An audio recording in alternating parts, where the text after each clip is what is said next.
Welcome to another episode of Mondays with Milt. Now what you see behind me here are these powder coat red storage lockers that we manufacture.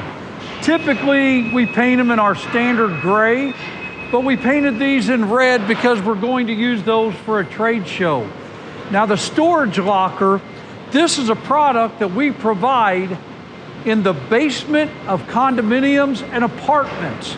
So if there's 100 tenants in a building, there's going to be 100 lockers down in the basement so everybody can store, their stuff that they don't need every day.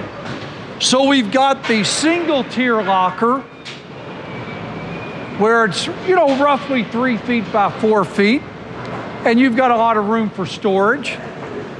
And then when you've got an area that you don't have a lot of space, but you've got a lot of tenants, some people go with the double tier locker. And with the double tier locker, you've got a divider shelf, and you've got 2 independent lockers here. So they don't get as much space, but they get some for the things they need to store away.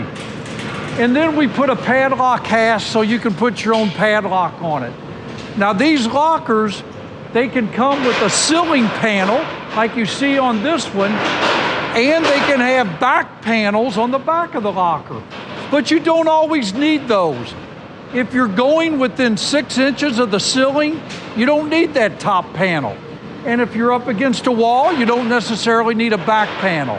So you can really adjust your cost depending on what you need. And a lot of these jobs that we do, they might have 20, 30, even 100 of these lockers. So that's what we got this week. We'll see you next week on another episode of Mondays with Milt.